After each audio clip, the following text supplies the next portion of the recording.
Okay,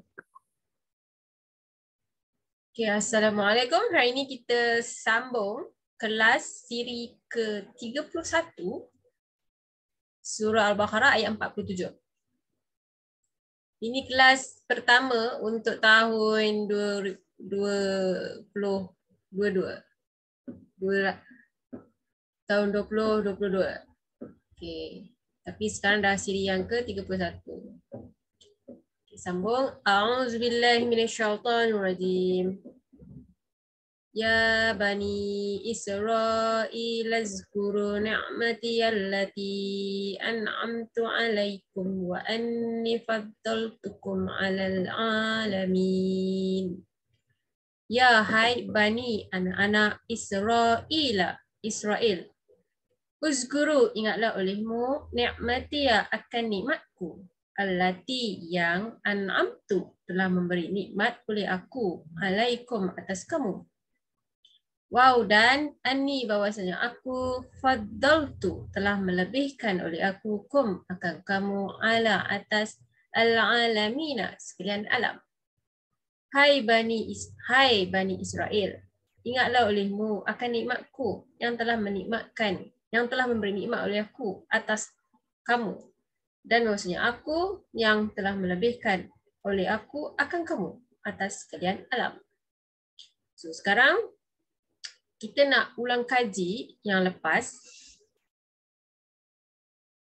Okey, untuk pengetahuan anda untuk mempelajari ilmu harfiah, mempelajari terjemahan Al-Quran secara harfiah, dia mempunyai 3 cabang utama. Iaitu dalam ilmu nahu. So dalam bahasa Arab, Al-Quran dia ada banyak ilmu bahasa. So salah satunya adalah bahasa ilmu nahu. Ilmu nahu, ilmu i'rab, ilmu saraf, ilmu balaghah dan lain-lain. Ada banyak. So sekarang ni kita fokus pada ilmu nahu, iaitu ilmu tata bahasa. Ilmu tata bahasa dalam bahasa Arab dia ada 3 cabang utama yang kita kena tahu, iaitu kata nama, kata kerja dan juga kata sendi nama. Kalau dalam bahasa Arab, isim, fi'il dan huruf. So tiga-tiga ni kita kena tahu secara asas. So at least sekurang-kurangnya kita kena tahu yang asas ni supaya kita faham apa yang kita baca, setiap surah yang kita baca tu kita faham satu-satu. Sebab harfiah maksudnya satu huruf ke satu huruf. So kalau kita baca A'udzubillahi minasyaitonirrajim, kita tahu yang mana satu makna aku berlindung, yang mana satu syaitan, yang mana satu setiap perkataan tu kita tahu maksud dia. So kita tak confuse lah.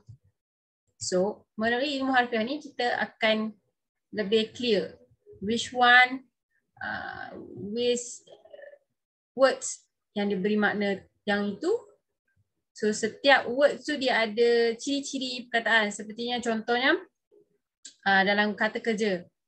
Macam ni kata kerja kan? Kata kerja. Uzkur. Ingatlah olehmu. Maksudnya kata kerja perintah, memberi arahan. So dalam bahasa Arab kita panggil fi'il amar. Kata kerja perintah. Fi'il amar. So dalam ilmu nahu dia ada fi'il, isim dan huruf. So fi'il ni dia ada banyak jenis.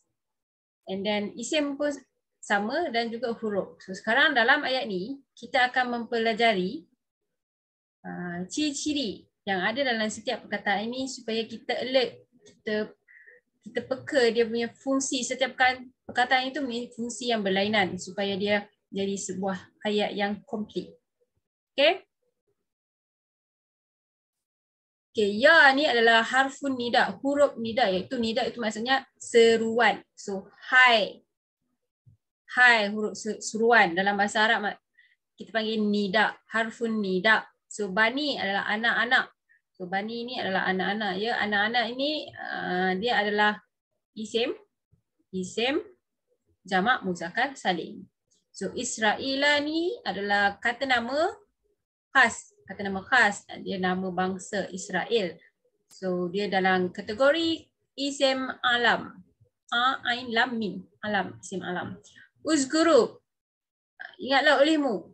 Kata perintah, fi'il amar. Uzguru. Ni'mati akan nikmatku adalah kata isim. Ini adalah isim.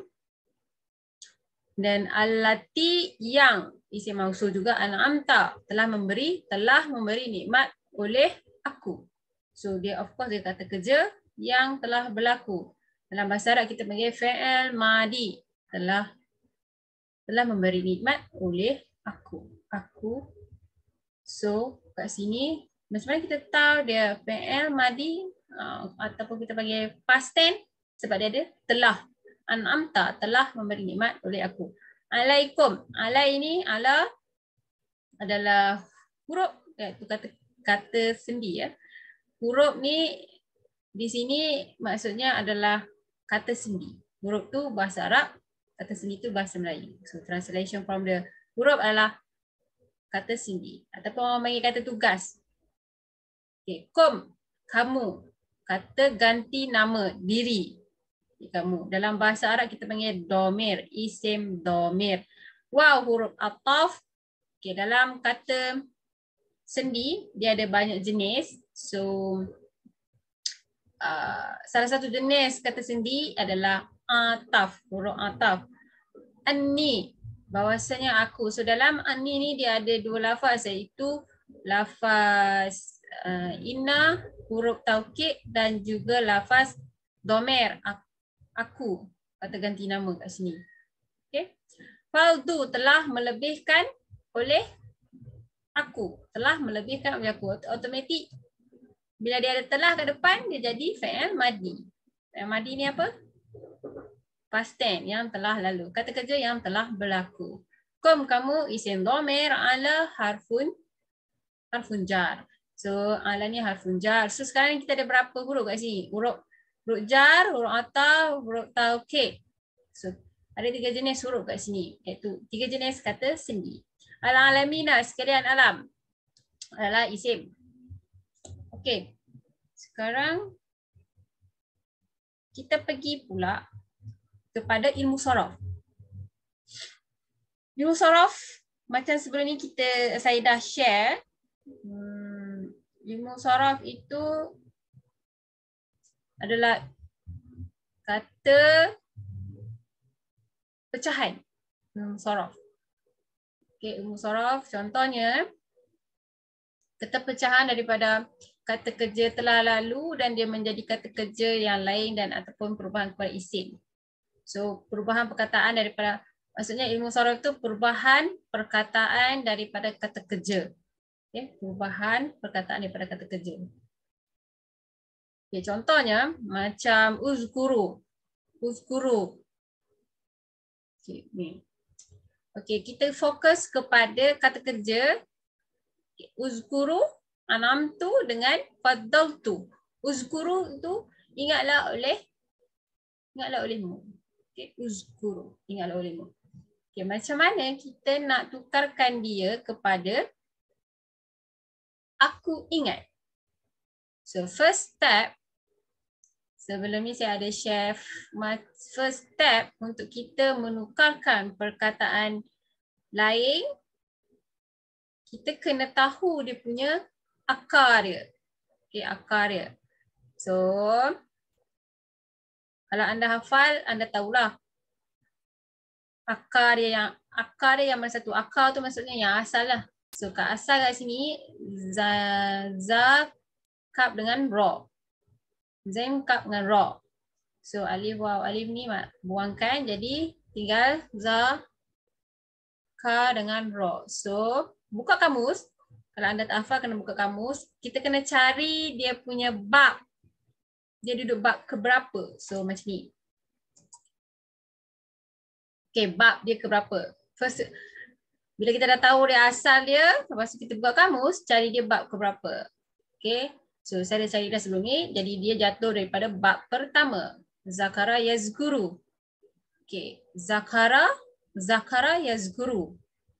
Telah mengingat ia, yazguru, ia ingat. Tadi kan uzguru, ingatlah olehmu, perintah. So sekarang ni saya nak tukar kepada aku ingat. So sekarang kita dah tahu dia bab berapa. So just replace dia. So fa'ala yaf'ulu, zakara yazkuru. So yazkuru itu maksudnya ia ingat. So kalau nak buat aku ingat, buang ya ni tambah alif jadi af'ulu. Af'ulu aku perbuat. Kalau kita ambil kata yang tadi tu, zakara yazkuru jadi azkuru. Okay, daripada uzkuru jadi azkuru. Aku ingat. Okay, itulah contoh proses macam mana kita nak tukarkan perkataan lain-lain perkataan.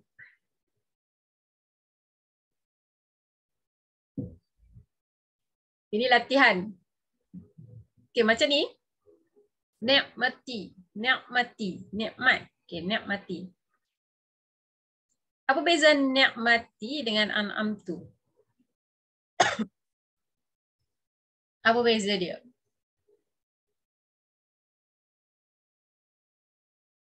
Dia hang lah pula. Okay, apa beza ni'mati? Ni'mati. Nikmat ya. An'amtu telah memberi nikmat oleh aku. Tu ni aku ya. Okay. Ni'mati adalah isim, kata nama. An'amtu adalah kata kerja. Telah memberi nikmat oleh aku. Perasan tak dalam surah Al-Fatihah kita selalu baca an'amta telah memberi nikmat oleh engkau. So dalam surah Al-Fatihah sekejap ya, surah Al-Fatihah saya mana pergi? This one. Yeah, Zahir. Okay. Surah Al-Fatihah yang selalu diulang-ulang pada ayat 7. Pada ayat 7. Alhamdulillah. Okay. An'amta. Nampak tak? Okay. An'amta. An'amta telah memberi nikmat oleh engkau. Okay. An'amta telah memberi nikmat oleh engkau. Okay. Sekarang ni dia berada di ayat 47. 47. Berapa tadi? Okay. 47. An'amtu telah memberi nikmat oleh aku. Dia sama maksud cuma bunyi lain. Okay. Okay, macam mana kita nak tukar daripada fi'il madi ni kepada fi'il mudhari'? Fi'il mudhari' itu adalah kata kerja sekarang. Kalau dalam bahasa Inggeris kita panggil present tense. Present tense. So, daripada telah memberi nikmat oleh aku, tukarkan kepada aku memberi nikmat. So, flow dia sama. Step first, kita kena tahu dia punya akar dia. So, macam mana kita nak tahu akar setiap perkataan tu? Okay. Dia macam kita baca bahasa Inggeris. Lagi banyak kita baca, lagi banyak benda perkataan yang kita tahu. So, macam tu juga bahasa Arab. Lagi banyak kita selalu membaca, kita akan tahu dia punya asal perkataan. Setiap perkataan tu asalnya itu. So, kita kena banyak membaca sebenarnya. Tak ada cara lain. Okay. So, an'amtu. So, buang tambahan. Alif dengan ta ni tambahan. Jadi, tinggal nun ain mim. Okay. Kita dah tahu. Nun ain mim. Buka kamus. Nun ain mim. So, dia berada di kamus tu. Dia akan tunjukkan kita dia daripada bab berapa. So, kita buka kamus. Dia adalah bab ke-6. Dia boleh duduk bab ke-6 ataupun bab 1. Bab 1 ataupun bab 6. So, sekarang ni saya, dia boleh duduk bab 1, bab 3 ataupun bab 6. Dia ada 3 tempat yang dia boleh duduk. Dia mengikut kerana ayat. Sekarang ni kita ambil baris yang ni'mati. An'amtu. An'amtu. Jadi kita ambil bab 6, na'ima yan'amu. So baris dia, bunyi dia sama. Kita ambil baris yang sama. Okay, an'amtu. So kita ambil bab ke-6. Bunyi dia Fa'ila yaf'alu. Naima yan'amu. Yan'amu. Jadi an'amu. An'amu. Aku memberi nikmat. An'amu. So daripada an'am tu telah memberi nikmat oleh aku, kita tukar kepada aku memberi nikmat. Bunyi dia an'amu. Aku memberi nikmat. An'amu. Okey. Naima yan'amu. Ya ni tukar jadi alif. An'amu. Okay. Dapat tak flow dia? So flow dia sama je. Semua perkataan kalau kita nak tukar, kita kena tahu akar dia. Lepas tu kita, kalau kita tak hafal, kita kena semak kamus. Lepas tu bila dah dapat dia punya bab keberapa, baru kita boleh tukar dia punya perkataan tu kepada perkataan yang lain. Daripada fi'il madi ke fi'il mudhari' ataupun fi'il mudhari' ke fi'il madi ataupun kepada isim. Okey. Yang paling penting kita kena tahu dia punya akar dia. Macam ni'mati kita dah tahu dah dia punya akar dia nun ain mim. So kita buka kamus daripada fi'il madi kepada isim. Okey.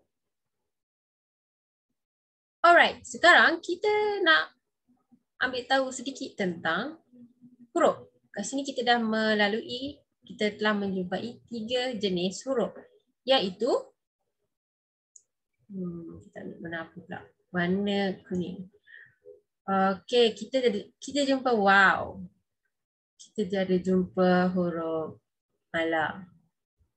Ini sama Ini sama. Same. Oh. Mana nak tu? Alright, sama sahaja yang ni. Okay, and then kita jumpa alif inna. Alif mental. Okay. So kerja, setiap kata kerja, setiap kata sendi ni mempunyai fungsi ataupun kerja yang berlainan-lainan. So macam ala, huruf jar, kata sendi jar, kerja dia apa? Menasabkan isim.